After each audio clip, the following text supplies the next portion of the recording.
and welcome to the Big Picture podcast. I'm Muir, Bennett, a Senior Client Officer at Ipsos UK, and today we're going to be exploring something fascinating, the GLP-1 effect on aesthetics. These breakthrough weight management treatments aren't just changing health outcomes, they're transforming how people approach aesthetic procedures, confidence in themselves, and feeling at home in their own skin. And today I'm really pleased to be joined by Dr. Heather Muir. Heather is a dentist, an aesthetics clinician, accredited trainer, and founder of Your Face Medical Aesthetics and Skin Sculpt Skincare. With master's degrees in both aesthetic medicine and cosmetic science, Heather brings both science, artistry, and genuine patient care. Heather, it's great to have you on here today. Let's dive in. So Heather, let's start with the big picture, I suppose. So GLP-1 therapies are revolutionising far more than weight management. They're reshaping aesthetic treatment. We're kind of hearing that medication-driven weight loss is bringing a whole new demographic through the clinic doors. So I'm just curious to know, how has GLP-1 weight loss shifted? Who's, the kind of people that are coming into your clinic and seeking treatment? My clinic, it is changing. So my clinic is really based on patients coming in for little tweakments, small things at a time, and they seek changes to be quite subtle. And what I'm starting to see is a lot of these patients who've lost a lot of weight, and generally that's mainly been on GLP-1s recently. Sometimes we get the odd gastric sleeve or bypass, but the patients who've had the GLP-1s, they're coming in at the end of their journeys and they are looking for these very big, dramatic transformations. And they're having a lot of treatment done at the one time. So the treatment planning, rather than being quite so gradual, we've had to sort of almost bring forward and consolidate into a couple of larger appointments. So it's changed things quite a lot. Oh.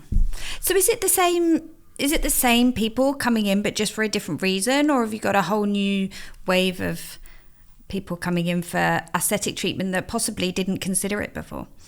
Yeah, lots of new clients actually. So the reason I'm not seeing that happening with my current clients, because if they're a client of mine and they come in to see me regularly, throughout their journey, I'm talking to them about the weight loss and we're treatment planning ahead of time, if that makes sense. We're trying to always, rather than catching it at the very end, we're actually trying to sort of intervene in between times.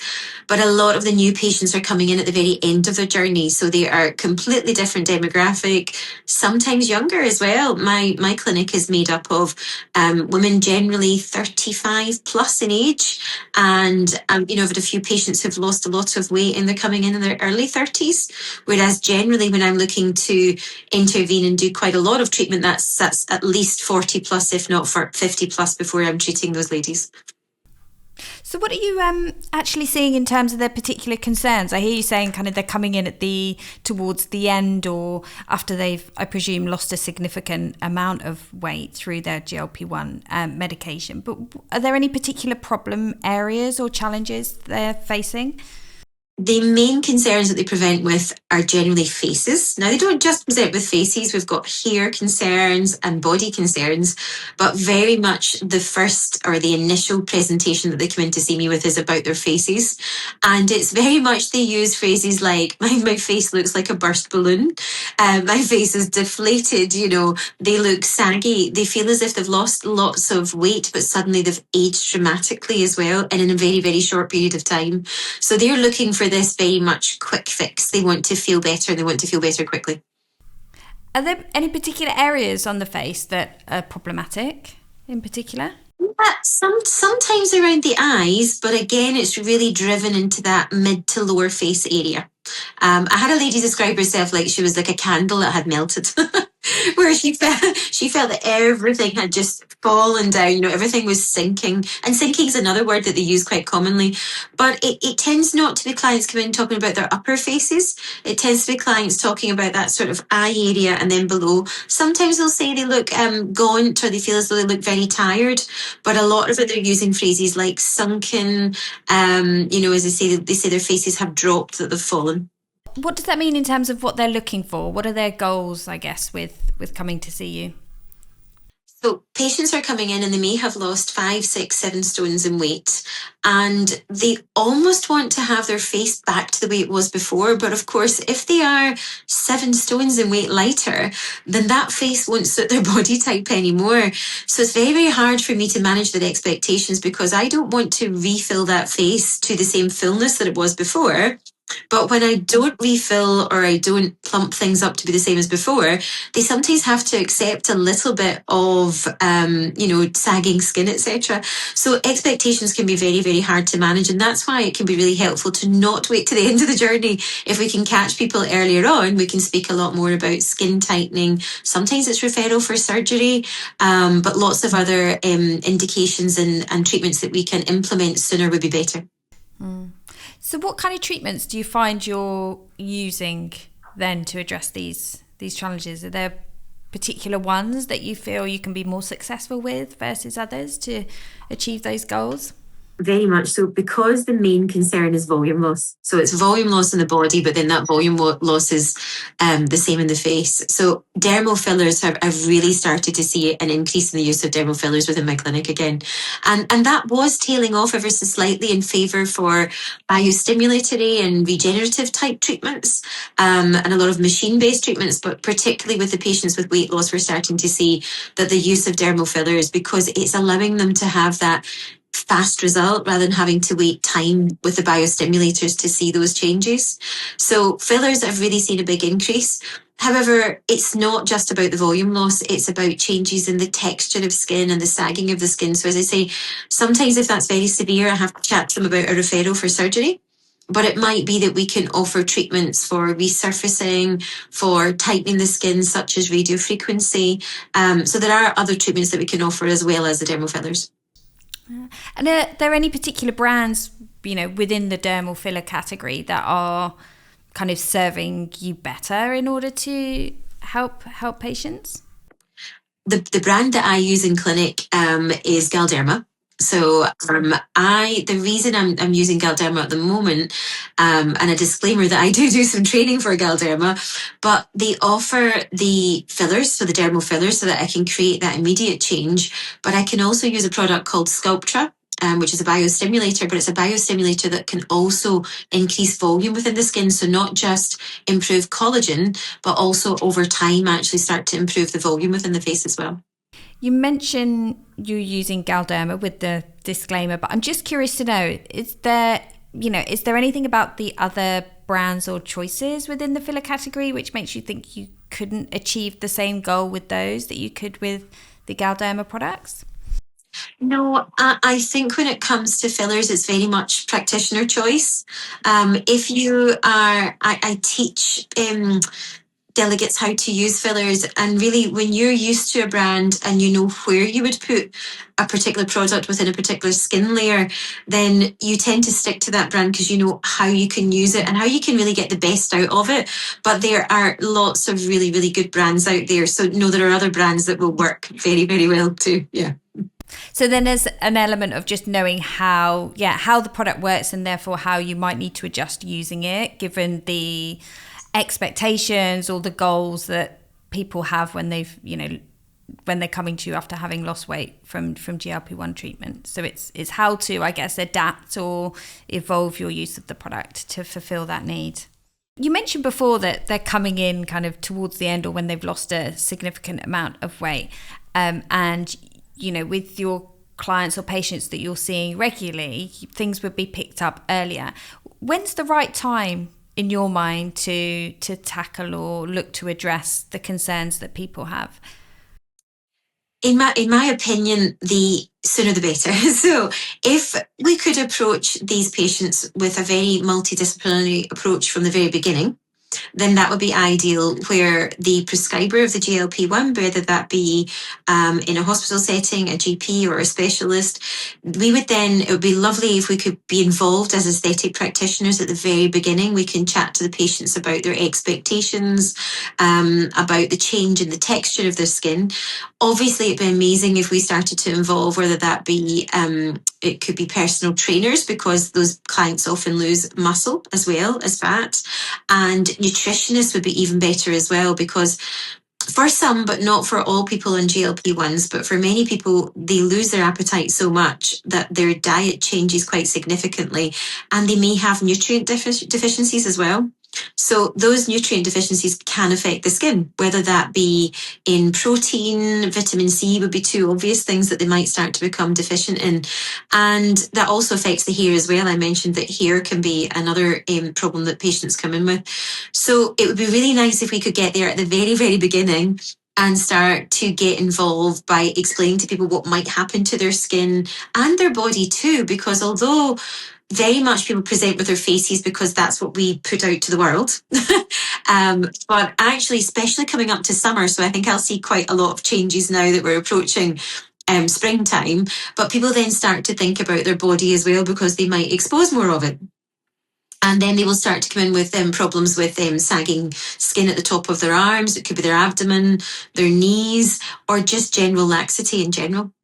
So we've spoken a little bit more about fillers and, obviously the goal of that to kind of replace or bring back volume closer to how people were before. Are there any other treatments that you've seen experience kind of significant growth off the back of GLP-1, weight loss and the surge in, I guess, people having concerns that need to be addressed? So I actually think that the plastic surgeons will be seeing an awful lot more clients as well, because as I mentioned, we really don't want to revolumize the face back to its original amount of volume that it had. By not doing that, then there may be still quite a bit of excess skin. So plastic surgeons will start to see changes there, more patients presenting. And that might be face and body, of course, not just the face. With other treatments, it's really those skin tightening treatments. I offer some within my clinic, but there's lots of other treatments that some that have really just come onto the market. I attended IMCAS in Paris in January this year, and there were a few new emerging treatments that look very, very interesting, that are very anti-aging. One of them, a treatment called Rexonage, uses quantum molecular changes within the skin to really decrease inflammation. And by decreasing inflammation, patients are noticing that they have a reversal of fine lines, wrinkles, texture, pigmentation within the skin. There were an awful lot of companies with lasers as well. So we're noticing that CO2 lasers, erbium lasers were really making a bit of a comeback as well. So that was quite interesting. And I'm not sure if that was purely just down to GLP-1s, but certainly patients are seeking smoother skin, skin that looks more refined on the surface as well, whether that be for fine lines or pigmentation. For a few years now, we've been using radiofrequency microneedling. And it's had a bit of bad press recently, actually. And I don't think it deserves it. We get fabulous results within our clinic with normal microneedling and radiofrequency microneedling. And it's really just using those radiofrequency microneedling devices at the correct settings for the correct patients and making sure that we don't exceed that, and also managing patients' expectations again as well. Has there been anything around, or any changes around biostimulants? Yes. So this has to be one of the sort of largest emerging areas in aesthetics at the moment. And there are a number of different brands that are coming on with different biostimulants. I mentioned that I use Sculpt because it provides me with an increase in collagen, but also with volume. There are other brands that are very similar to Sculpt. Jolene is one of them, which again improves collagen within the skin. But there are so many biostimulators out there on the market. Polynucleotides are still seeing increase in sales and increase in popularity, with patients actually coming in and asking for polynucleotides as well. And polynucleotides are very interesting because it's an emerging area of science, and I do think we want to see a lot more evidence for them, but they're also being used for not just faces but for hair loss as well. So that makes me want to ask you around how you have, or how you think you are going to be adapting your treatment approach for this patient group. So with me, I think something that we really need to look at within our clinic is how we can involve other disciplines within the medical field. So when I'm chatting to a patient, if I can catch them earlier on in their weight loss journey, I really like to speak to them about, have they spoke to a nutritionist or nutritionist within their GP practice? It would be really nice, again, for them to be looking at, obviously, protein within their diet, but perhaps looking for advice on exercise as well, because what we don't want to see is these patients losing muscle within the body, because if they're coming in for body treatments, then there's only so much I can do with skin tightening devices to help them. Again, sometimes that's referrals for surgery too, but if we can balance some of these changes that are happening within their bodies at a very early stage, that would definitely be much more helpful. It's more of a holistic view, kind of including but going a bit further than, I guess, aesthetics treatment. Yeah. I have a very small clinic. Some of the larger clinics are really going to benefit from that, because they may be able to put that team together in one place. Yeah. So they can offer clients, a nice idea is they can offer their clients to come in and have everyone in the one building, which would be fabulous. But otherwise, it's really just referring out to different practitioners. You mentioned that these patients often are looking for a quick fix, and arguably that might be because they're coming in towards, the end of their weight loss journey, or when they're, lost a significant amount. Just curious to know, do you think that means anything in terms of whether they are, I guess, looking for longer term solutions, or whether it would be a plan which, includes a combination of different treatments at different points? Is there anything there that you've noticed in terms of not just what their needs are in terms of their treatment goals, but I guess the way in which plans are put together to address them? Yeah, it's really, when a patient comes in to see me, although they may be looking for a quick fix, and that might be something that I can address fairly quickly for them, as a medical practitioner, it's my job to really treatment plan with that patient, explain to them all of the pros and cons. But part of that treatment plan really needs to include how long each treatment will last. So it is about maintenance as well. I certainly, when I consult with my patients who've lost a lot of weight, I also like to consult with them what might happen if they don't maintain that weight loss. So again, it's something that's really, really important when I chat to these patients is, if they put a little bit of weight back on and I have put some filler on their face, then some of that fat will come back, where they may not then like their appearance. In that case, this is where dermal fillers that are reversible have a wonderful role to play, because there is a way for us to change that if that does happen. So that has to be taken into account with the treatment plan as well, is what's going to happen in the future, not just short term, but long term. But certainly as part of the treatment plan, it's really important for me to explain all of their options, not just the quick fix options. They have to really look at those longer term options and other treatments. And again, my clinic doesn't do every single treatment, or hasn't every treatment that's available out there. So again, I've got to explain to them all the options that are there for referrals as well. Understood. And I guess for any companies listening in, how should they be evolving their offerings, in your opinion? Like for clinicians like yourself and also patients? So at the moment, as I mentioned, what we feel we're looking at is just the same for anyone who has a lot of volume loss within the face. But as time goes on and we know more and we see more patients with the weight loss and facial volume loss associated with GLP-1s, we're going to get more and more evidence on how we should be treating these patients.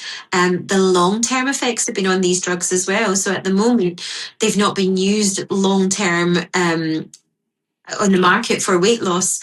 So 10, 15, 20 years down the line, we're going to have a lot more evidence-based ways of treating. And then manufacturers can then come up with treatment plans that are appropriate for that evidence, if that makes sense. Because ideally, because it's still medicine, what we always want to be looking for is as much evidence as we can to why we treat a patient that way.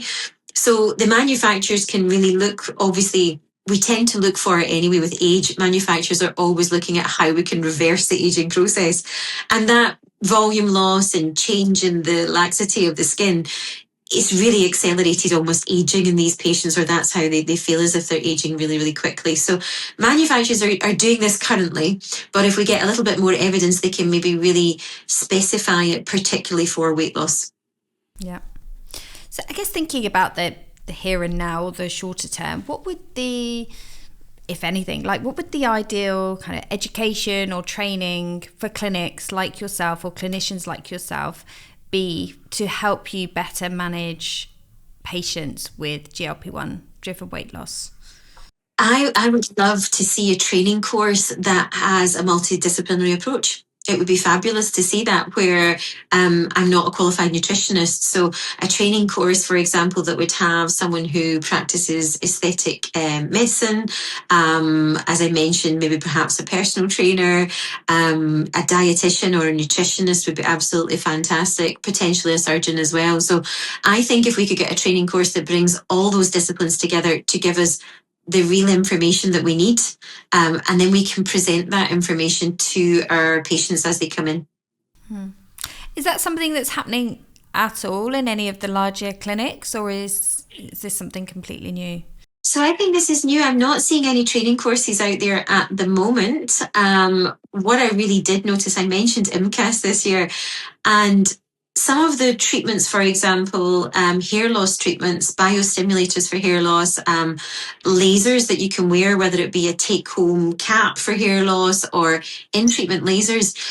A lot of these treatments have been around for a few years now, but it was very interesting that what the manufacturers are now doing is they are then advertising, have you lost hair after GLP-1 injections? So they're really using GLP-1 as another way to market their product. So I can see that being a huge thing in the future, that they'll be very specifically marketed towards GLP-1 users. And there isn't anything wrong with that. It's the same as marketing it towards someone who's getting older. It's still a target market. But I think it would be nice if we started to see training courses specific to that. And I'm not really hearing of any at the moment, but I'm quite sure there'll be a few out there very soon. So tell me, Heather, what would you like to see from an innovation standpoint as the world of, I guess, GLP-1s and medical aesthetics evolves and becomes, ever more integrated? Most of my clients don't have a lot of time for downtime. So for the future of aesthetics, I think it'd be really interesting that we start to see more treatments that are as effective as, for example, laser skin resurfacing, but without the downtime. Because that's one of the barriers to treatment often is, if they have a bruise, if they have swelling or skin peeling or redness. So any treatments that are going to be out there in the future that have as little downtime as possible. A lot of patients still don't like needles, needle-free treatments.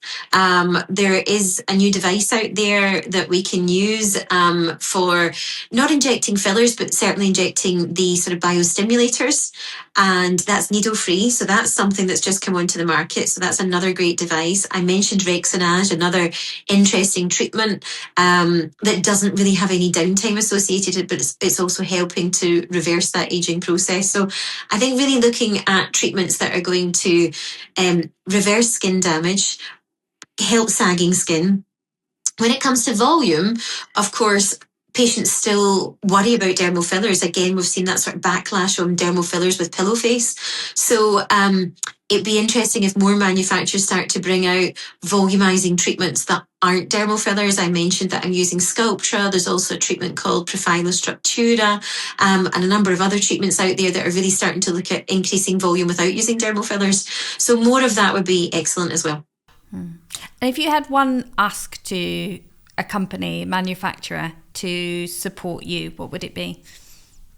So I would ask the manufacturers of the GLP-1s that they would come up with stricter protocols, if that makes sense.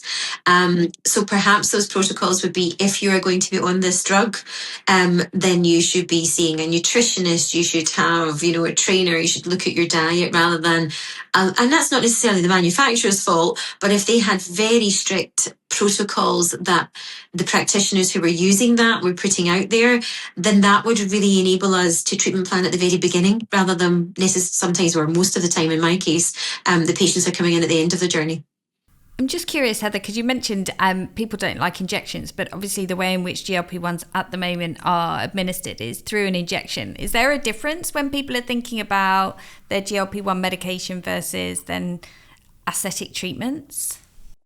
So this is probably very interesting because my first degree was dentistry. And most of the patients that I saw at the beginning of my career did not want to come into the dental chair. They may have been afraid of needles. It's interesting, those same patients who are afraid of needles in the dental chair, even though they're afraid, and I think GLP-1s is the same, because they can see a positive outcome at the end of that treatment, it's amazing how they overcome that fear. So often needles aren't a massive barrier, but patients would prefer it if they didn't have them. So it'd be nice if we had innovations that avoided them. But it's amazing how patients can overcome that because they really want that. The good news for the manufacturers of GLP-1s is that there is a pill form coming out. It'll probably be available in the UK by the end of this year, if not the beginning of next year.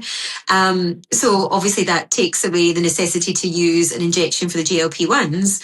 And then in my clinic, if I could use less injectables, I'm quite sure people would be happy as well. Heather, thank you so much for sharing your expertise with us today. It's been an absolutely fascinating conversation to really hear firsthand how GLP-1s are reshaping the aesthetics landscape and helping people to, in their mission to try and feel more confident in their own skin. If you've enjoyed this episode, you can see more through your usual podcast streaming services. And thanks for listening today. We'll see you next time on the Big Picture Podcast.